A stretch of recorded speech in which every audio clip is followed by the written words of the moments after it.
कराची दे विच एक बंदा है, उन्हें 10,000 मझ रखी है, ठीक है। उन्हें तकरीबन 100 एकड़ जिहड़ा ना लाया, ठीक है। तो उहदा कहना ये सी कि यह जिहड़ा चारा जिहड़ा ना बेस्ट इन्हां वास्ते, ठीक है, क्योंकि जिहड़ियां 50% मझां ने ना तकरीबन उन्हां दा ही सारा साल हरा चारा ही नहीं पूरा कर सकते हैं। अस्सलाम वालेकुम। वालेकुम सलाम जी प्यारे भाई की हाल है, ठीक हो? ठीक ठाक, तुसीं सुनाओ की हाल चाल, ठीक हो? अल्लाह पाक दा बड़ा शुक्र है। सब तो पहले दोस्तां नूं अपना ते अपनी इस फार्म दा मुकम्मल तारफ करवा दिओ। जी मेरा नाम असद फारूक है ते ये चकत्यार पिंड दे विच असीं लाया, ठीक है। इहदे कोल सियालकोट एयरपोर्ट दे कोल, तहसील संबड़ियाल, तहसील संबड़ियाल ते डिस्ट्रिक्ट सियालकोट। माशाल्लाह जी असद साहब पढ़े लिखे तुसीं नौजवान हो माशाल्लाह। दोस्तां नूं यह दसना है जिहड़ा चारा वे किस नाम तो मशहूर है। इस तो इलावा कई दोस्त रोड ग्रास या साइलेज के नाम तो जड़ा ना जानते ने कि जानवरों को इस्तेमाल भी कराते हैं। ਇਹਦਾ ਜਿਹੜੀ ਅਫਾਦੀਅਤ ਹੈ, ਇਹਦਾ ਜਿਹੜਾ ਤਾਰਫ ਹੈ ਦੋਸਤਾਂ ਨੂੰ ਉਹ ਕਰਵਾ ਦਿਓ। ਹਾਂਜੀ ਇਹ ਜਿਹੜਾ ਨਾ ਸੁਪਰ ਨੈਪੀਅਰ ਗ੍ਰਾਸ ਹੈ CO5, ਠੀਕ ਹੈ। ਰੋਡ ਗ੍ਰਾਸ ਨਾਲੋਂ ਬਿਹਤਰ ਆ, ਠੀਕ ਹੈ। ਇਹਦਾ ਤੁਸੀਂ ਸਾਈਲੇਜ ਬਣਾ ਸਕਦੇ ਹੋ। ਇਹਦੀ ਪ੍ਰੋਡਕਸ਼ਨ ਜਿਹੜੀ ਹੈ ਮਕਈ ਨਾਲੋਂ ਜ਼ਿਆਦਾ ਹੈ, ਬਾਕੀ ਦੂਸਰੇ ਚਾਰਿਆਂ ਨਾਲੋਂ ਜ਼ਿਆਦਾ ਹੈ, ਠੀਕ ਹੈ। ਇਹ ਤਕਰੀਬਨ ਜਿਹੜਾ ਨਾ ਇਹ ਤੁਹਾਡਾ 4 ਤੋਂ 5 ਸਾਲ ਜਿਹੜਾ ਨਾ ਚੱਲਦਾ ਹੈ, ਠੀਕ ਹੈ। ਇਹਦੇ ਵਿੱਚ ਅਗਰ ਤੁਸੀਂ ਇਹਨੂੰ 1 ਮੀਟਰ ਜਾਂ 1.5 ਮੀਟਰ ਦੀ ਹਾਈਟ ਤੇ ਕੱਟਦੇ ਹੋ, ਠੀਕ ਹੈ, ਤੇ ਇਹਦੀ ਪ੍ਰੋਟੀਨ ਜ਼ਿਆਦਾ ਹੋਏਗੀ, ਠੀਕ ਹੈ। ਜਾਨਵਰ ਦੁੱਧ ਵੀ ਵਧਾਣਗੇ, उदों बाद जो है ना मतलब गोश्त वास्ते भी बेहतर रहेगा, ठीक है। ज़्यादा हाइट होएगी तो फिर वो प्रोटीन वो घट जाएगी। असद साहब तुसी जिक्र किया है जिहड़ा प्रोटीन लैवल है रोड ग्रास की निस्बत ज़्यादा है। हाँ जी, ਇਹਦਾ ਜਿਹੜਾ प्रोटीन लैवल है मैक्सिमम कितना के? ये तकरीबन जो है ना 12 तो जो है ना 14 तक है, ठीक है, अगर छोटी हाइट तो कटते हो।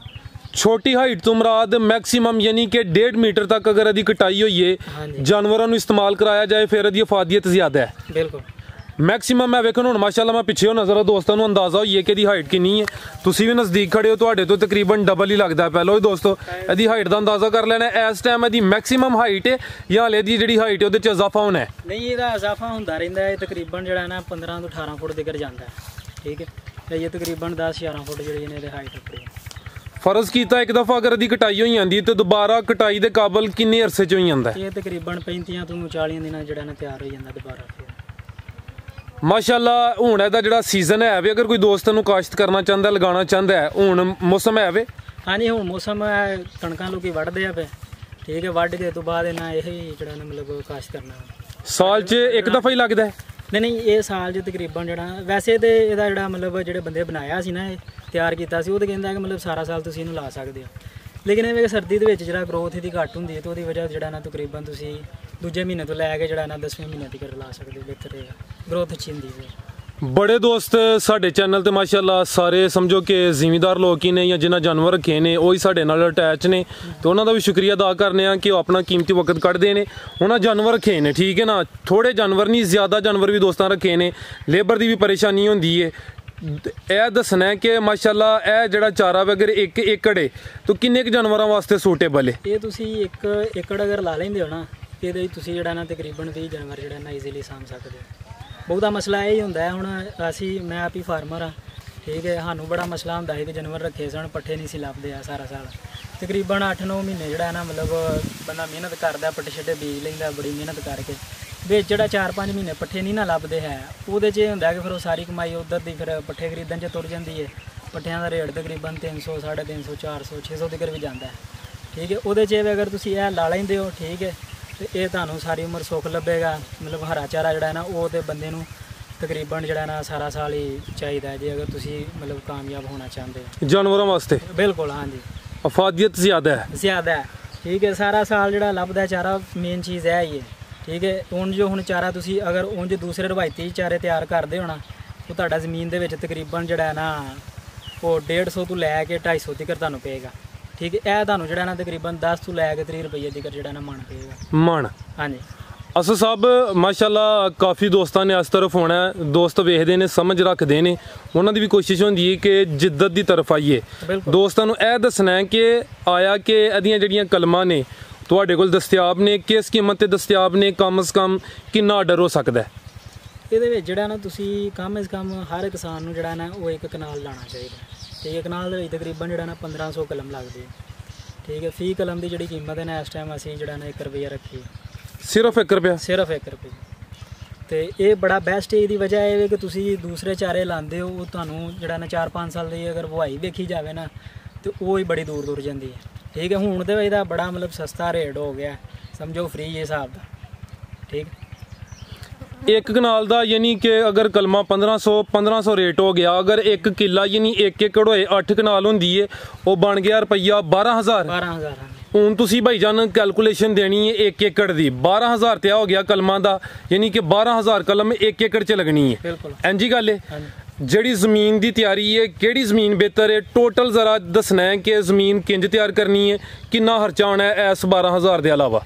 ਇਹਦੇ 'ਚ ਤੁਹਾਡੀ ਵਹਾਈ ਹੈ, ਠੀਕ ਹੈ, ਟਰੈਕਟਰ ਦਾ ਤੁਹਾਡਾ ਖਰਚਾ ਹੈ, ਠੀਕ ਹੈ, ਉਹ ਜੇਕਰ ਤੁਹਾਡੇ ਕੋਲ ਆਪਣਾ ਹੈ ਤਾਂ ਉਹ ਬਿਹਤਰ ਹੈ। ਠੀਕ ਹੈ, ਬਾਕੀ ਇਹਦੇ ਵਿੱਚ ਜ਼ਮੀਨ ਜਿਹੜੀ ਹੈ ਨਾ ਤਕਰੀਬਨ ਉਹਦੀ pH 6.5 ਤੋਂ ਲੈ ਕੇ ਜਿਹੜਾ ਨਾ 7 ਦੇ ਵਿੱਚ ਹੋਣੀ ਚਾਹੀਦੀ ਹੈ। ਠੀਕ ਹੈ, ਜ਼ਿਆਦਾ ਜਿਹੜੀਆਂ ਮਤਲਬ ਹੁੰਦੀਆਂ ਨੇ ਨਾ ਮਤਲਬ ਐਲਕਾਲਾਈਨ ਜਿਹੜੀਆਂ ਸੋਇਲ ਹੁੰਦੀ ਹੈ, ਠੀਕ ਹੈ, ਉਹਦੇ 'ਚ ਹੁੰਦਾ ਹੈ ਕਿ ਫਿਰ ਉਹ ਜ਼ਮੀਨ ਜਿਹੜੀ ਨਾ ਖੁਰਾਕ ਨਹੀਂ ਦਿੰਦੀ ਹੈ, ਜਾਂ ਫਿਰ ਜ਼ਿਆਦਾ ਅਸਾਸੀ ਜਿਹੜੀਆਂ ਜ਼ਮੀਨਾਂ ਹੁੰਦੀਆਂ ਨੇ ਨਾ ਉਹਦੇ 'ਚ ਵੀ ਖੁਰਾਕ ਜਿਹੜੀ ਨਾ ਪ੍ਰੋਪਰਲੀ ਨਹੀਂ ਹੁੰਦੀ ਹੈ, ਮਤਲਬ ਜ਼ਮੀਨ ਜਿਹੜੀ ਨਾ ਦਿੰਦੀ ਨਹੀਂ ਹੈ। ਠੀਕ ਹੈ, ਉਹਦੇ 'ਚ ਇਹ ਜੇ ਮਤਲਬ ਅਸਾਸੀ ਜ਼ਮੀਨ ਹੈ ਤੁਹਾਡੀ ਤਾਂ ਉਹਦੇ ਵਿੱਚ ਤੁਸੀਂ ਜਿਹੜਾ ਨਾ ਸਲਫਰ ਐਡ ਕਰ ਸਕਦੇ ਹੋ, ਨਾਲ ਜ਼ਿੰਕ ਪਾ ਸਕਦੇ ਹੋ। ਠੀਕ ਹੈ, ਇਹਦੇ 'ਚ ਇਹ ਵੇ ਕਿ ਤੁਸੀਂ ਜਦੋਂ ਪੈਲੀ ਤਿਆਰ ਕਰਨੀ ਹੈ, ਠੀਕ ਹੈ, ਉਹਦੇ ਵਿੱਚ ਤੁਸੀਂ ਜਿਹੜਾ ਨਾ ਗੋਬਰ ਪਾ ਸਕਦੇ ਹੋ। ਗੋਬਰ ਜਿਹੜਾ ਨਾ ਉਹਦੇ ਵਿੱਚ 3 ਮੇਜਰ ਚੀਜ਼ਾਂ ਇਹਦੀਆਂ ਹੁੰਦੀਆਂ ਨੇ, ਠੀਕ ਹੈ, ਫਰਟੀਲਾਈਜ਼ਰ ਹੁੰਦੇ ਨੇ। ਠੀਕ ਹੈ, ਲੇਕਿਨ ਇਹ ਵੇ ਕਿ ਬਿਹਤਰ ਇਹ ਹੀ ਹੈ ਕਿ ਤੁਸੀਂ ਜਿਹੜਾ ਨਾ ਗੋਬਰ ਜਿਹੜਾ ਨਾ 6 ਮਹੀਨੇ ਤੋਂ ਉੱਤੇ ਹੀ ਹੋਵੇ ਜਾਂ ਸਾਲ ਦਾ ਹੋਵੇ। ਠੀਕ ਹੈ, ਜੇ ਅਗਰ ਤੁਸੀਂ ਤਾਜ਼ਾ ਗੋਹਾ ਪਾਉਂਦੇ ਤਾਂ ਉਹਦੇ ਵਿੱਚ ਤੁਸੀਂ ਜਿਹੜਾ ਨਾ ਕਮਾਦ ਜਦੋਂ ਬੀਜੀਦਾ ਨਾ ਉਹਦੇ ਵਿੱਚ ਜਿਹੜਾ ਜ਼ਹਿਰ ਹੁੰਦਾ ਹੈ, ਠੀਕ ਹੈ, ਉਹ ਥੱਲੇ ਪਾਈਦਾ ਤੇ ਉਹ ਜ਼ਹਿਰ ਤੁਸੀਂ ਨਾਲ ਪਾ ਸਕਦੇ। ਇਹਦੇ ਤੇ ਇਹ ਕਿ ਕੀੜੀ ਛੜੀ ਨਹੀਂ ਲੱਗਦੀ ਹੈ। ਠੀਕ ਹੈ, ਬਾਕੀ ਇਹ ਵੀ ਤੁਸੀਂ ਜ਼ਮੀਨ ਤਿਆਰ ਕਰ ਲੈਂਦੇ, ਇਹਨੂੰ ਤੁਸੀਂ ਜਿਹੜਾ ਨਾ ਤਿਆਰ ਕਰਕੇ ਵਿੱਚ ਖਾਦ ਸ਼ਾਦ ਜਿਹੜੀ ਇਹ ਪਾ ਲੈਂਦੇ ਹੋ। ਇਹਦੇ 'ਚ ਇਹ ਵੇ ਕਿ ਜੇ ਤੁਸੀਂ ਗੋਬਰ ਨਹੀਂ ਪਾਉਂਦੇ ਤੇ ਫਿਰ ਤੁਹਾਨੂੰ ਜਿਹੜਾ ਨਾ ਪੋਟਾਸ਼ ਖਾਦ ਨਾਲ ਲਾਜ਼ਮੀ ਪਾਣੀ ਪੈਣੀ ਹੈ, ਤੇ ਨਾਲ ਜਿਹੜੀ ਹੈ ਨਾ ਤੁਸੀਂ ਨਾਈਟ੍ਰੋਫਾਸ ਪਾ ਲਓ, ਕਿਉਂਕਿ ਹੁਣ DAP ਤੋਂ ਵੀ ਬੜੀ ਮਹਿੰਗੀ ਹੋ ਗਈ ਹੈ। ਕਿੰਨੇ ਤੁਹਾਡੇ ਫੀ ਏਕੜ? ਫੀ ਏਕੜ ਦੇ ਹਿਸਾਬ ਨਾਲ ਤੁਸੀਂ ਜਿਹੜਾ ਨਾ ਇੱਕ ਨਾਈਟ੍ਰੋਫਾਸ ਪਾ ਲਓ ਤੇ ਇੱਕ ਜਿਹੜਾ ਵੇ ਇਹਦਾ ਪੋਟਾਸ਼ ਦਾ ਪਾ ਲਓ। ਠੀਕ ਹੈ, ਯਾਨੀ ਕਿ ਖਾਦ ਹੋ ਗਈ। ਇਹ ਖਾਦ ਦਾ ਖਰਚਾ ਕਿੰਨਾ ਕਿ ਅੰਦਾਜ਼ਨ ਉਹ ਤੇ ਤਕਰੀਬਨ ਚੇਂਜ ਹੁੰਦਾ ਰਹਿੰਦਾ 1000 ਰੁਪਇਆ ਇਹਦਾ ਵੀ ਆ ਜਾਣਾ। ਤੇ ਜਿਹੜੀ ਹਲ ਚਲਾਣੀ ਹੈ ਜ਼ਮੀਨ 'ਚ ਉਹ ਕਿੰਨੀ ਦਫਾ, 2 ਦਫਾ ਜਾਂ 4 ਮਰਤਬਾ? ਉਹ ਇਹ ਵੇ ਕਿ ਜਿੰਨੀ ਤੁਹਾਡੀ ਜ਼ਮੀਨ ਪੋਲੀ ਹੋਵੇਗੀ ਨਾ, ਠੀਕ ਹੈ, ਕਿਉਂਕਿ ਇਹਨੇ ਤਕਰੀਬਨ 4-5 ਸਾਲ ਤੱਕ ਚੱਲਣਾ ਹੁੰਦਾ ਤੇ ਉਹਦੀ ਵਜ੍ਹਾ ਇਹ ਹੁੰਦੀ ਹੈ ਕਿ ਫਿਰ ਜ਼ਮੀਨ ਲੋਕੀ ਨਹੀਂ ਸਹੀ ਤਿਆਰ ਕਰਦੇ, ਕਈ ਬੰਦੇ ਅਣਜਾਣ ਹੁੰਦੇ ਨੇ, ਤੇ ਉਹ ਅੱਛੀ ਤਿਆਰ ਹੋਏਗੀ ਤੇ ਉਹਦੀ ਪੈਦਾਵਾਰ ਜਿਹੜੀ ਹੈ ਨਾ ਮਤਲਬ ਜ਼ਿਆਦਾ ਰਹੇਗੀ। ਠੀਕ ਹੈ, ਜਲਦੀ ਗਰੋਥ ਹੁੰਦੀ ਹੈ। ਐਸਾ ਕਲਮ ਲਗਾਉਣ ਦਾ ਤਰੀਕੇਕਾਰ ਕੀ ਹੈ? ਕਲਮ ਲਗਾਉਣ ਦਾ ਜਿਹੜਾ ਤਰੀਕਾ ਹੈ ਨਾ ਉਹ ਤਕਰੀਬਨ ਜਿਹੜੀ ਇਹਦੀ ਅੱਖ ਹੈ ਨਾ ਉਹ ਜ਼ਮੀਨ ਦੇ ਵਿੱਚ 2-2.5 ਇੰਚ ਜਿਹੜੀ ਹੈ ਨਾ ਜ਼ਮੀਨ 'ਚ ਜਾਣੀ ਚਾਹੀਦੀ ਹੈ। ਠੀਕ ਹੈ, 2 ਬਾਈ 2 ਫੁੱਟ ਤੇ ਤੁਸੀਂ ਜਿਹੜਾ ਨਾ ਇਹਨੂੰ ਲਾਣਾ। ਤੇ ਆਮ ਜਿਹੜੀਆਂ ਮਤਲਬ ਰਵਾਇਤੀ ਤਰੀਕੇ ਨਾਲ ਪਾਉਂਦੇ ਨੇ ਮਕਈ ਵਾਸਤੇ ਜਾਂ ਕਮਾਦ ਵਾਸਤੇ ਖਿਲਾਂ ਪਾਉਂਦੇ ਨੇ, ਉਹਦੇ 'ਤੇ ਤੁਸੀਂ ਲਾ ਸਕਦੇ ਹੋ। ਅੱਛਾ ਭਾਈ, ਅਸਦ ਹੈ ਜਿਹੜਾ ਤੁਸੀਂ ਜ਼ਿਕਰ ਕਰਦੇ ਹੋ ਪਏ ਕਿ ਕਲਮ ਦੀ ਅੱਖ ਜਿਹੜੀ ਉਹ ਜ਼ਮੀਨ ਯਾਨੀ ਮਿੱਟੀ ਦੇ ਅੰਦਰ ਹੋਣੀ ਚਾਹੀਦੀ ਹੈ, ਉਹ ਵਜ਼ਾਹਤ ਕਰਦੇ ਨਾ ਇਹ ਜਿਹੜੀ ਹੈ ਇਹ ਤਕਰੀਬਨ ਜਿਹੜੀ ਹੈ ਨਾ 2-2.5 ਇੰਚ ਜਿਹੜਾ ਨਾ ਜ਼ਮੀਨ ਦੇ ਵਿੱਚ ਜਾਣੀ ਚਾਹੀਦੀ ਹੈ। ਠੀਕ ਹੈ, ਉਹਦੇ 'ਚ ਇਹ ਵੀ ਤੁਹਾਨੂੰ ਮੈਂ ਕੱਟ ਕੇ ਵਾਹਨਾ ਲਾ ਕੇ ਵਾਹਨਾ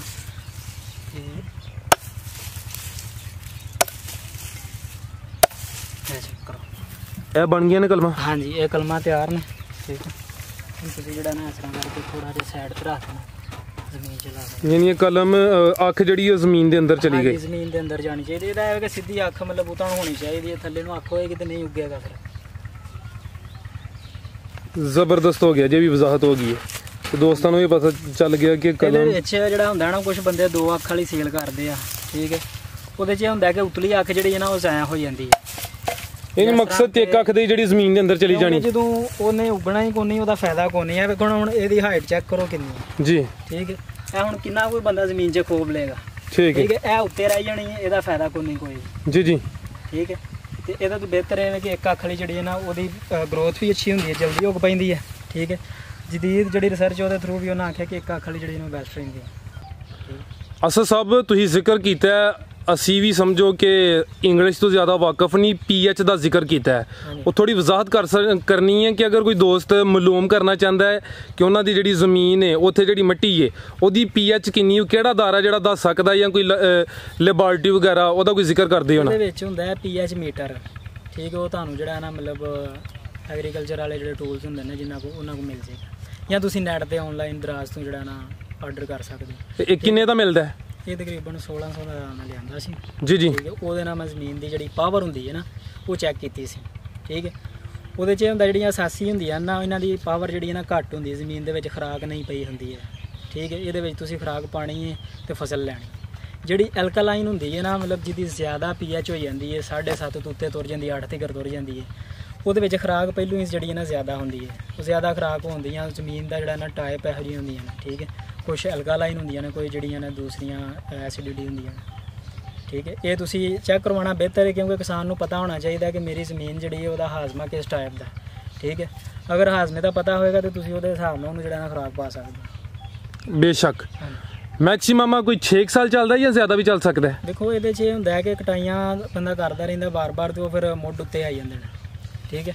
ਉਹਦੇ 'ਚ ਇਹ ਹੈ ਕਿ ਤੁਸੀਂ ਜਿਹੜਾ ਨਾ ਮਤਲਬ 4-5 ਸਾਲ ਤੱਕ ਮਤਲਬ ਇਹਨੂੰ ਵੱਢਦੇ ਰਹੋ। ਉਸ ਤੋਂ ਬਾਅਦ ਜੇ ਮਤਲਬ ਮਸਲਾ ਬਣਦਾ, ਇਹਦੀ ਗਰੋਥ ਅੱਛੀ ਨਹੀਂ ਹੁੰਦੀ, ਟਾਂਡਾ ਮੋਟਾ ਨਹੀਂ ਹੁੰਦਾ ਹੈ, ਤੇ ਤੁਸੀਂ ਜਿਹੜਾ ਇਹਨੂੰ ਵਾਹ ਕੇ ਦੁਬਾਰਾ ਲਾ ਸਕਦੇ ਹੋ। ਸਾਈਲੇਜ ਬਣ ਸਕਦਾ ਆਸਾਨੀ ਨਾਲ? ਹਾਂਜੀ, ਇਹਦਾ ਸਾਈਲੇਜ ਬਹੁਤ ਅੱਛਾ ਬਣਦਾ, ਕਿਉਂਕਿ ਇਹਦੀ ਪ੍ਰੋਡਕਸ਼ਨ ਬਹੁਤ ਜ਼ਿਆਦਾ ਹੈ, ਠੀਕ ਹੈ। ਫੀ ਏਕੜ ਕਿੰਨੀ ਕਿ ਇੱਕ ਦਫਾ ਅਗਰ ਕਟਾਈ ਕੀਤੀ ਜਾਏ? ਇਹਦੀ ਜਿਹੜੀ ਹੈ ਨਾ ਤਕਰੀਬਨ ਇਹ ਸੋਇਲ ਤੇ ਡਿਪੈਂਡ ਹੁੰਦੀ ਹੈ, ਜ਼ਮੀਨ ਦੇ ਉੱਤੇ, ਠੀਕ ਹੈ। ਜੇ ਤੇ ਚੰਗੀ ਜ਼ਮੀਨ ਹੈ, ਗੋਹਾ ਸ਼ੋਹਾ ਚੰਗਾ ਪਾਇਆ, ਕਿਉਂਕਿ ਗੋਹੇ ਨੂੰ ਇਹ ਪਸੰਦ ਕਰਦਾ, ਉਹਦੇ 'ਚ ਇਹ ਤੁਹਾਡਾ ਜਿਹੜਾ ਨਾ ਪਹਿਲੀ ਵਾਰੀ ਤਕਰੀਬਨ 800, ਉਸ ਤੋਂ ਬਾਅਦ ਫਿਰ ਇਹਦਾ ਵਧਣਾ, ਮਤਲਬ ਜਿੰਨੀਆਂ ਕਟਾਈਆਂ ਤੁਸੀਂ ਕਰਨੀਆਂ ਨੇ ਇਹਦਾ ਵੱਧਦਾ ਜਾਏਗਾ, 1000 ਤੋਂ ਫਿਰ 1200-1500 ਤੱਕ ਜਾਏਗਾ।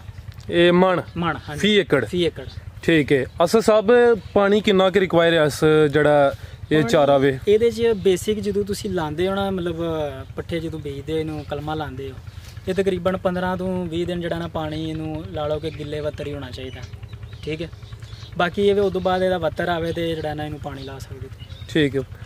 ਇਹਦਾ ਯਾਨੀ ਕਿ ਕਿੰਨੇ ਕੁ ਦਿਨ ਦਾ ਗੈਪ ਹੋਣਾ ਚਾਹੀਦਾ? ਅਗਰ ਇੱਕ ਫਸਲ ਤੁਸੀਂ ਕਟਾਈ ਕਰ ਲਈ, ਦੁਬਾਰਾ ਫੇਰ ਉਹਦੀ ਤਿਆਰੀ ਚਾਹੁੰਦੇ ਹੋ, ਹਾਂਜੀ, ਪਾਣੀ ਦੁਬਾਰਾ ਚਾਹੀਦਾ ਹੋਏਦਾ ਜਾਂ? ਬਿਲਕੁਲ ਪਾਣੀ ਤੇ ਤਕਰੀਬਨ ਇਹਨੂੰ ਜਿਹੜਾ ਨਾ ਹੁਣ ਅੱਗੋਂ ਗਰਮੀਆਂ ਨੇ, ਤੇ ਗਰਮੀਆਂ 'ਚ ਤੇ ਹਫ਼ਤੇ ਬਾਅਦ ਹੀ ਲੱਗਦਾ, ਇਹ ਜ਼ਿਆਦਾ ਚਾਹੀਦਾ? ਜ਼ਿਆਦਾ ਚਾਹੀਦਾ ਹੁੰਦਾ ਹੈ, ਕਿਉਂਕਿ ਇਹ ਜਿਹੜਾ ਨਾ ਹਾਈਬ੍ਰਿਡ ਬੀ ਹੈ, ਤੇ ਹਾਈਬ੍ਰਿਡ ਬੀ ਕੋਈ ਵੀ ਜਿਹੜਾ ਨਾ ਉਹਨੂੰ ਜ਼ਿਆਦਾ ਪਾਣੀ ਚਾਹੀਦਾ ਹੁੰਦਾ। ਲੇਕਿਨ ਇਹ ਕਿ ਦੂਸਰੀ ਮਤਲਬ ਜਿੱਥੇ ਪਾਣੀ ਘੱਟ ਹੋਏ ਨਾ, ਉੱਥੇ ਵੀ ਜਿਹੜਾ ਨਾ ਅੱਛਾ ਹੋ ਜਾਂਦਾ। ਮਾਸ਼ਾਅੱਲਾ, ਬੜੀ ਅੱਛੀ ਇਨਫੋਰਮੇਸ਼ਨ ਦਿੱਤੀ ਹੈ। ਇਹ ਉਮੀਦ ਕਰਨਾ ਦੋਸਤਾਂ ਨੂੰ ਵੀ ਵੀਡੀਓ ਪਸੰਦ ਆਈ ਹੋਏਗੀ। ਮਜ਼ੀਦ ਕੋਈ ਗੱਲਬਾਤ ਅਗਰ ਰਹਿ ਗਈ ਹੈ, ਮੈਂ ਨਹੀਂ ਪੁੱਛੀ, ਤੁਸੀਂ ਦੱਸਣਾ ਚਾਹੁੰਦੇ ਹੋ ਜਾਂ ਵੇਖਣ ਵਾਲਿਆਂ ਨੂੰ ਕੋਈ ਪੈਗਾਮ ਦੇਣਾ ਚਾਹੁੰਦੇ ਹੋ? ਇਹਦੇ 'ਚ ਅਸਲ ਮਸਲਾ ਇਹ ਹੁੰਦਾ ਹੈ ਕਿ ਬਹੁਤੇ ਬੰਦੇ ਜਿਹੜੇ ਨਾ ਉਹ ਵੀਡੀਓ ਸ਼ੀਡੀਓ ਵੇਖਦੇ ਰਹਿੰਦੇ ਨੇ ਸਾਰੀ ਦਿਹਾੜੀ, ਠੀਕ ਹੈ। ਵੇਖਿਆ ਕੋਈ ਹੱਲ ਨਹੀਂ ਹੁੰਦਾ ਇਹਦੇ 'ਚ, ਵੀ ਤੁਸੀਂ ਕਮ ਅਜ਼ ਕਮ ਇੱਕ ਕਨਾਲ ਲਾਓ, ਠੀਕ ਹੈ। ਮੈਂ ਜਦੋਂ ਆਪਣੇ ਅੱਬੂ ਨੂੰ ਆਖਿਆ ਸੀ ਨਾ ਕਿ ਮੈਂ ਇਹ ਲਾਣਾ ਵਾ, ਤੇ ਮੇਰਾ ਉਹਨਾਂ ਬੜਾ ਮਜ਼ਾਕ ਉਡਾਇਆ। ਉਹਨਾਂ ਆਖਿਆ ਕਿ ਪੁੱਤਰ 50 ਸਾਲ ਹੋ ਗਏ ਨੇ ਲੋਕਾਂ ਨੂੰ ਮਤਲਬ ਮੱਝਾਂ ਮੁੱਝਾਂ ਰੱਖਦੇ ਆ ਸਾਨੂੰ ਵੀ, ਠੀਕ ਹੈ, ਤੇ ਤੈਨੂੰ ਇਕੱਲੇ ਨੂੰ ਹੀ ਪਤਾ ਲੱਗਿਆ ਕੋਈ ਨਵੀਂ ਸ਼ੈ ਆਈ ਹੈ, ਠੀਕ ਹੈ। ਹੁਣ ਤੇ ਮਸ਼ਹੂਰ ਹੋ ਚੁੱਕਿਆ, ਲੇਕਿਨ ਇਹ ਵੇ ਕਿ ਮਜ਼ੀਦ ਜਿਹੜੇ ਮੁੰਡੇ ਜਿਹੜੇ ਜੱਟਾਂ ਲੋਕਾਂ ਦੇ ਨੇ, ਠੀਕ ਹੈ, ਜਾਂ ਜਿਹੜੇ ਬੰਦੇ ਜਾਨਵਰ ਜਿੰਨਾ ਰੱਖੇ ਨੇ, ਠੀਕ ਹੈ, ਉਹਨਾਂ ਨੂੰ ਇਹ ਚਾਹੀਦਾ ਕਿ ਜਿਹੜਾ ਨਾ ਤਕਰੀਬਨ ਕਮ ਅਜ਼ ਕਮ ਇੱਕ ਨਾਲ ਲਾਉਣਾ ਚਾਹੀਦਾ, ਠੀਕ ਹੈ। ਇਹਦੇ ਨਾਲ ਜ਼ਿੰਦਗੀ ਬਦਲੇਗੀ।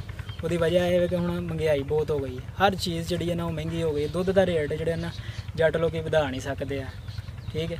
ਉਹਦੇ 'ਚ ਇਹ ਤੁਸੀਂ ਇਹਦਾ ਜਿਹੜਾ ਨਾ ਖਰਚਾ, ਜਿਹੜਾ ਪੱਠਿਆਂ ਦਾ ਚਾਰੇ ਦਾ ਜਿਹੜਾ ਖਰਚਾ ਹੈ ਨਾ, ਹਰੇ ਚਾਰੇ ਦਾ, ਉਹ ਤੁਸੀਂ ਘੱਟ ਕਰ ਸਕਦੇ ਇਹਨੂੰ ਲਾ, ਕਿਉਂਕਿ ਫਿਊਚਰ ਦੇ ਵਿੱਚ ਇਹ ਹੀ ਚਾਰਾ ਚੱਲਣਾ। ਜ਼ਿੰਦਾਬਾਦ। ਹੀ ਨਹੀਂ, ਕਿਸਾਨ ਨੂੰ ਚਾਹੀਦਾ ਕਿ ਆਪਣੇ ਜਿਹੜੇ ਹਰਾ ਜਾਤ ਨੇ ਉਹਨੂੰ ਕੰਮ ਕਰੇ। ਕਰਾਚੀ ਦੇ ਵਿੱਚ ਇੱਕ ਬੰਦਾ ਹੈ, ਉਹਨੇ 10,000 ਮੱਝ ਰੱਖੀ ਹੈ, ਠੀਕ ਹੈ। ਉਹਨੇ ਤਕਰੀਬਨ 100 ਏਕੜ ਜਿਹੜਾ ਨਾ ਲਾਇਆ, ਠੀਕ ਹੈ। ਤੇ ਉਹਦਾ ਕਹਿਣਾ ਇਹ ਸੀ ਕਿ ਇਹ ਜਿਹੜਾ ਚਾਰਾ ਜਿਹੜਾ ਨਾ ਬੈਸਟ ਇਹਨਾਂ ਵਾਸਤੇ, ਠੀਕ ਹੈ, ਕਿਉਂਕਿ ਜਿਹੜੀਆਂ 50% ਮੱਝਾਂ ਨੇ ਨਾ ਤਕਰੀਬਨ, ਉਹਨਾਂ ਦਾ ਹੀ ਸਾਰਾ ਸਾਲ ਹਰਾ ਚਾਰਾ ਹੀ ਨਹੀਂ ਪੂਰਾ ਕਰ ਸਕਦੇ ਆ, ਤੇ ਉਹਦੇ ਕੋਲ ਪ੍ਰੋਡਕਸ਼ਨ ਕੀ ਲੈਣੀ, ਠੀਕ ਹੈ। ਬੇਸ਼ੱਕ। ਹਾਂਜੀ, ਇਹ ਇੱਕ ਮਣ ਨਾਲ ਜਿਹੜਾ ਨਾ ਤਕਰੀਬਨ ਜਿਹੜਾ 1 ਕਿਲੋ ਜਿਹੜਾ ਨਾ ਗੋਸ਼ਤ ਪੈਦਾ ਕਰਦਾ, ਠੀਕ ਹੈ। ਤੇ ਸਾਨੂੰ ਚਾਹੀਦਾ ਕਿ ਅਗਰ ਅਸੀਂ ਮੁਲਕ ਦੀ ਮਤਲਬ ਤਰੱਕੀ ਚਾਹੁੰਦੇ ਹਾਂ ਤਾਂ ਸਾਨੂੰ ਜਿਹੜਾ ਨਾ ਜ਼ਿਆਦਾ ਤੋਂ ਜ਼ਿਆਦਾ ਜਾਨਵਰ ਜਿਹੜੇ ਨਾ ਤਿਆਰ ਕਰਨੇ ਚਾਹੀਦੇ ਨੇ ਗੋਸ਼ਤ ਵਾਸਤੇ, ਠੀਕ ਹੈ। ਇਹਨੂੰ ਬਾਹਰ ਇੰਪੋਰਟ ਕੀਤਾ ਜਾਏ, ਐਕਸਪੋਰਟ, ਠੀਕ ਹੈ। ਤੇ ਯਾਨੀ ਕਿ ਇਹ ਜਿਹੜਾ ਚਾਰਾ ਹੈ, ਜਿਹੜੇ ਜਾਨਵਰ ਦੁੱਧ ਦੇਣ ਵਾਲੇ ਨੇ ਉਹਨਾਂ ਵਾਸਤੇ ਵੀ ਫਾਇਦਾਮੰਦ ਹੈ, ਜਿਹੜੇ ਗੋਸ਼ਤ ਵਾਲੇ ਨੇ ਉਹਨਾਂ ਵਾਸਤੇ ਫਾਇਦਾਮੰਦ ਹੈ। ਹਾਂਜੀ, ਬਹੁਤ ਸ਼ੁਕਰੀਆ ਭਾਈ ਅਸਦ। ਰਾਬਤਾ ਨੰਬਰ ਵੀ ਬੋਲ ਦਿਓ। 0303 60 800 ਪੂਰਾ 76। एक ही नंबर है? एक ही नंबर है। व्हाट्सएप पे दे दी जी भाई असद, बहुत शुक्रिया। अच्छी इन्फॉर्मेशन दी है, अच्छी गुफ्तगू की है। इजाजत चाहते हैं, अल्लाह हाफिज।